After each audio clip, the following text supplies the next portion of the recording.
wah. 2 cents. Josh and Spence. We are your hosts, Josh and Spence.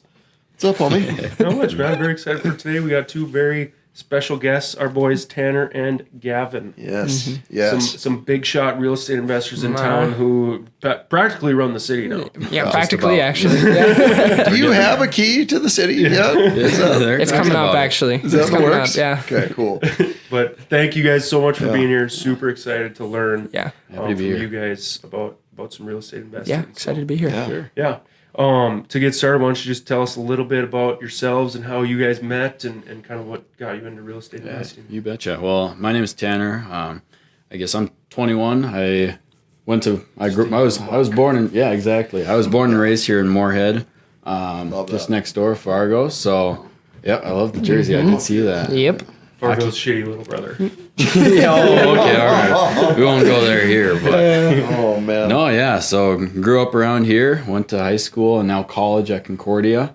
The both of us joined the Army when we were 17, so I'm sure that'll come up. We've learned a lot from that, so there's a lot to gain there. Nice. Got back and I guess I'll let Gavin explain himself. Yeah, I'm Gavin. Pretty much same thing. I'm also 21. Joined the National Guard same time. Go to Concordia. I'm a biology and chemistry student. Okay. We actually met in 6th grade. We were on the cross country team together. Been acquaintances. Wouldn't call it friends, but acquaintances for sure. That's good. Yep. Yeah. Since Business. and Cool. That's us. So what got you guys kind of interested in real estate investing? Like, when did you first learn about it? Like, was it a book you read, or was it a person you met, or how did that fire get lit? yeah, we were actually at a house party our freshman year. Ooh. And That's where all good yeah, stuff is from. Yeah, we were having some drinks with this guy that we had just met that night, and he was like talking about how he was going to try and house hack, and we were like, we don't even know what the hell house hacking is. Yep. So he like explained it to us, and we were like, well, this is something that we could actually do. Like, this makes sense. We were paying like $2,000 a month for this crappy apartment. Like, we should just get a house. Well, and my first thought too is I was like, man, this got to be illegal. Like, It's I think I've exactly told you, my first like, thought too. Yeah. it sounds too easy. Like, how can I get somebody else to pay for my mortgage and live in it at the same time? Like, that sounds ridiculous. But yeah, so I mean, that was the moment for us. It was just in the basement of some house at a party, and that's where it started. I love that because that is more like the inception of like a something very like not awesome. Yeah. Like how'd your real estate empire start? Well, just I want people to party in my house. yeah, right. But that's so cool, and the fact like it's absolutely like wild all the stuff that you guys are doing so young, and to be able to figure out, because a lot of people like. So you guys are like early 20s, like I'm in my mid 30s, like trying to do the same thing, and it's just like you guys can be retired by the time you're my age, like at this trajectory if you so choose. It's just just so cool to see, and so cool because it's like it is very simple, right? Yeah. Like it's a very simple definitely. concept once you get turned on to it, but like it's not easy. Exactly. And that's where the separates the men from the boys, so to speak. But dude, it's absolutely wild to see what you guys have done at such a young age. It's very, very cool. It's exciting to see what real estate can really do for you. It can take you a long ways. Right. Yeah. Yeah. So how many properties do you guys own now? We're currently at 2 properties, 3 Okay. units. So the 1 duplex and 1 single family. Gotcha. Yeah, Okay. exactly. And both are being rented out? Yeah. Is that correct? Yep. Yep. So we bought the duplex first with Josh, of course. That must have been 2020, huh? So kind of That was 2 phones ago. yeah, no kidding. 19. Yeah, 2 phones. Yeah, that's a good way to put it. Maybe we talked about that too. Started with that duplex, and grew from there. A year and 1 day actually, because we needed enough time to homestead for the 12 months. Yep. To get our next low down payment basically. So we bought that single family, and that's what we're currently working on. Okay. Very cool. That's cool.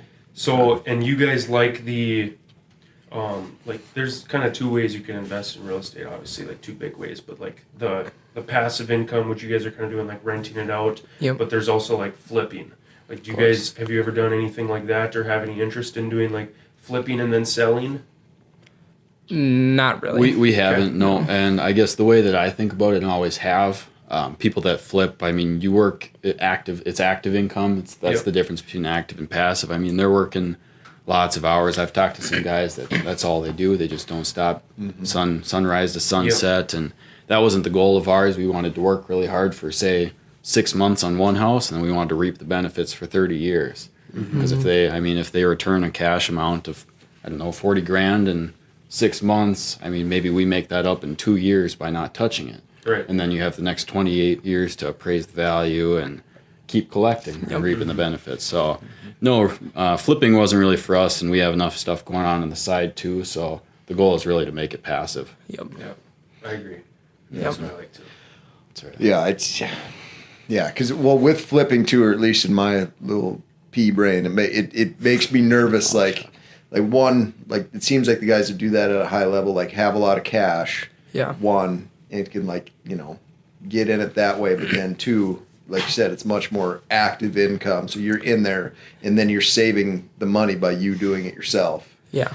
And then the other thing that makes me nervous about that, and it's again just my limiting belief or whatever, you sell that, and then you got to do that 1031 exchange, right? Yeah. To sell that to buy the next one before getting smoked with taxes. And I'm always I feel like the party's eventually going to end where you're eventually to save taxes you're going to buy a lemon and then be kind of hosed. But at the same time, you're in different spots, and you probably in the future will get to a spot where you have more cash and more time and want to make cash faster than whatever. But exactly. Yeah, the buy and hold that Robert Kiyosaki, Rich Dad, Poor Dad, assets, all that type of stuff. That's definitely. That's cool. And I think a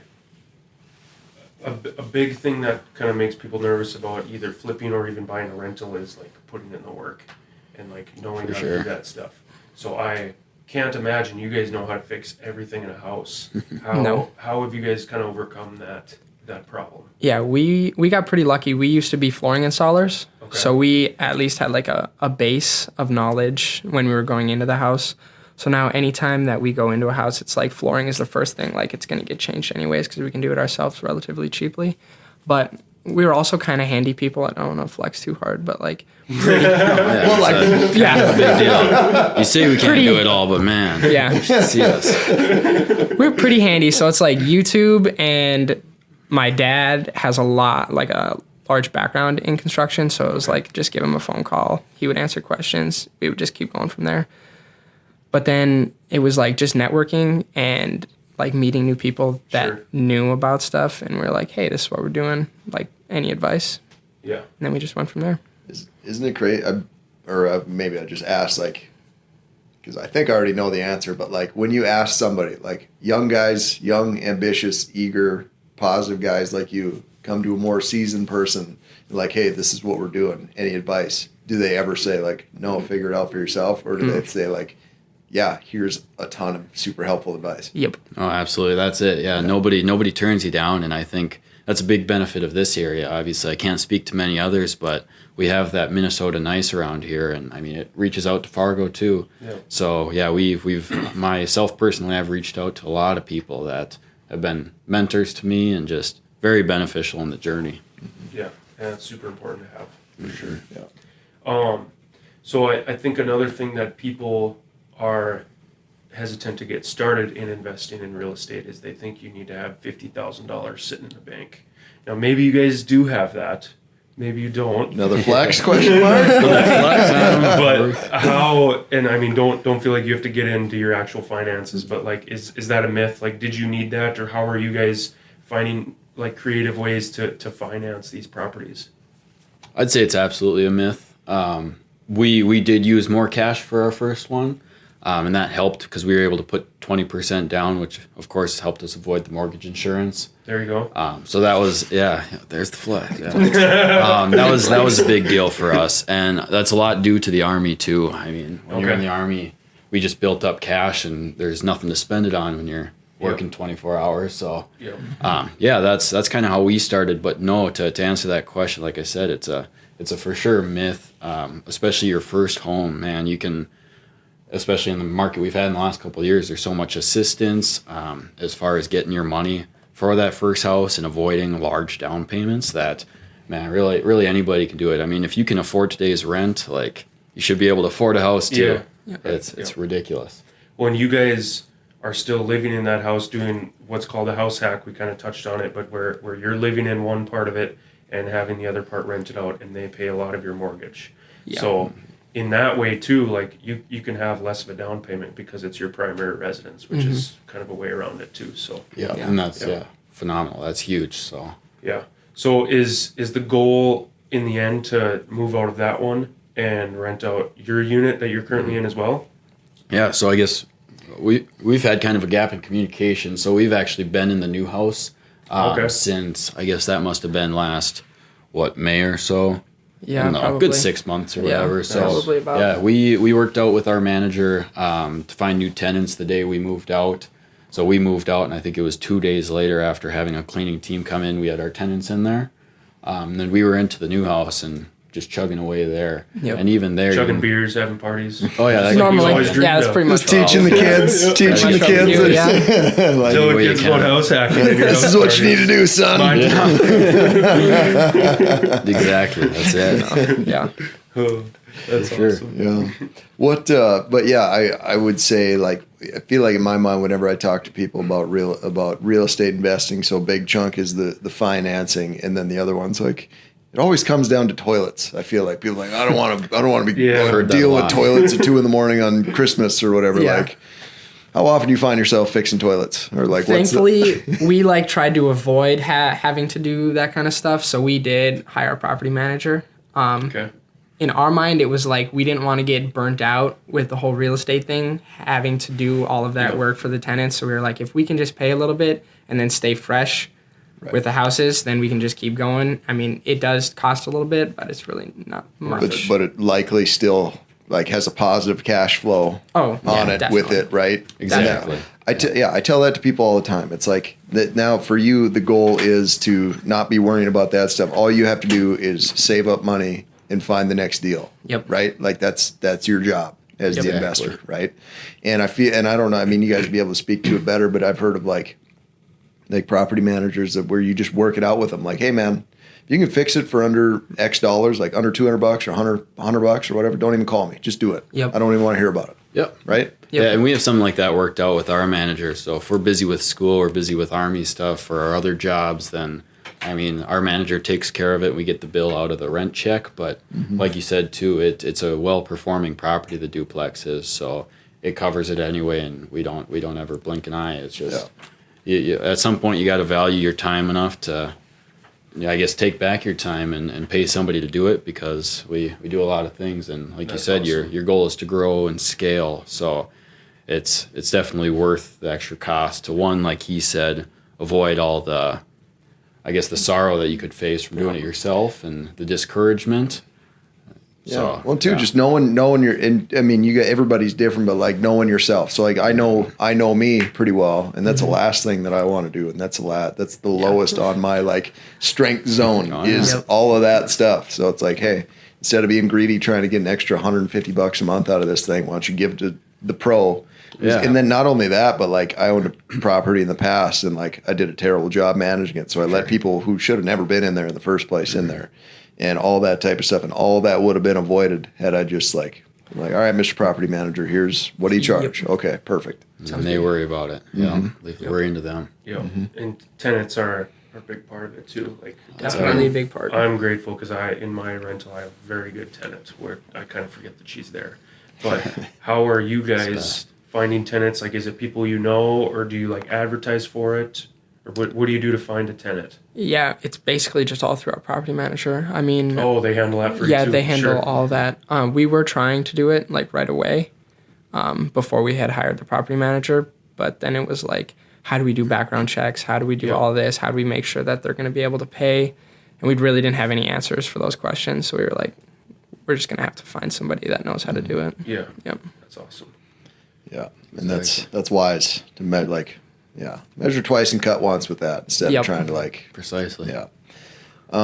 So when you guys are out looking for properties, like what do you, again, so you guys are of the buy and hold strategy, right? So just looking for just positive cash flow, but like appreciation, debt pay down, all that type of stuff, right? what do you guys look for, like as far as property, like location?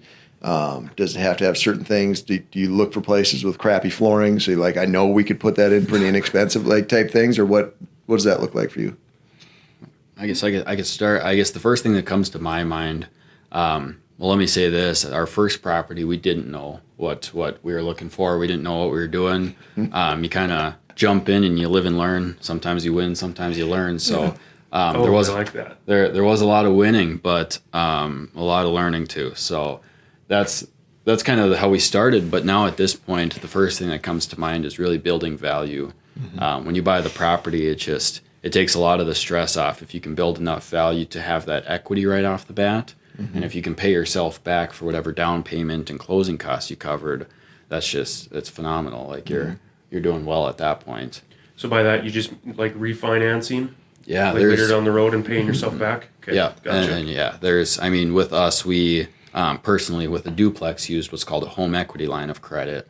And that's what we use. And we briefly used it to pay off the next down payment. But as soon as we had the cash, just to avoid paying interest payments, paid it off. And now it's just an easy form of money when you really use the bank to your advantage. Yeah. And those are super easy because like I've got one of those too and did the same thing. And so it's, you just, for me, like, you have this account for like X amount of dollars and it's just like, you just transfer it into your account. Yep. And then you only pay interest on what you use. And then when you get the cash back, then you pay it off. And exactly. And it's there when you find the next one. But is there anything you had in mind that we like look so for? far we've just been around the colleges. Like we have one right next to MSUM and now one next to Concordia. But we don't have any college students in either of them. So, I mean, besides us, you know, so it's like maybe it doesn't have a couple really houses filled with like college girls or something. I wish, that's what this is all about. We own 4 sorority houses. Almost. Just throw some Greek letters in front and be like, it's a sorority now. So what kind of goals do you guys have, like as far as real estate investing? Like for me, one day I want my cash flow to be more than all of the expenses that I have in a month, so that I just don't have any expenses. Like that's my goal. Yeah. Do you guys have some kind of tangible or like goal that you can reach and measure? Yeah, we have, I would say, long and short-term goals. Our short-term goal, what we had set for ourselves, was to buy one property a year while we're in school. And that was like our short-term, like we could see that and it was like feasible for us to do. Yeah, I guess, I would say that same thing as the months go by. Like our goal was, okay, by the end of this 12 months or like the last one, 12 months in one day, we just wanted one more property and we figured that'd be sufficient while in school. We didn't want to get burned out, kind of goes along with having management. Like you just don't want to get discouraged by it. So kind of taking a slow start, long-term goal, hard to put in a measurable amount because obviously you want to shoot for the stars. Obviously, we want to demand excellence out of everything we do. So our goals are pretty sky high. But yeah, right now we're trying to buy one or more a year. With this market we're in, of course, it's a little different. So we're really trying to gauge properties and avoid a lemon, like you said, too. Right. But long term, my goal is, I guess, big picture financial freedom, like you said. Yep. That's everything. That's what everybody should want. I mean, if you can cover all the things you do in life with the income you have from passive income, it's a pretty good way to live. Good. So that you mentioned like today's market. So let me get your take on this. Like interest rates are higher, so it's kind of more of a buyer's market. But then you have double-edged sword. Interest rates are a little bit higher, so sure, the payment's going to be a little bit higher. What are your guys' thoughts on still buying in a market like this with a higher interest rate? Because like, to me, I maybe I'm wrong in thinking this, but I'm like, well, who cares? Like, somebody else is going to pay for it. Exactly. Sure. No. Yeah, that's my thought 100%. Okay. Is like, it's going to cost us more, but at the end of the day, we're not going to be paying the mortgage anyways, so I don't really care. And then, too, if mortgage rates comes down, well, then you refinance, and then a cash flow is a little nicer. nicer. Do that anyways to pay themselves back. Yeah. Sure. So you're not too worried about that interest rate. I mean, big picture wise, just to put it into tangible numbers, if we're going from our first house just over a 3% interest rate to what we might get now, double that.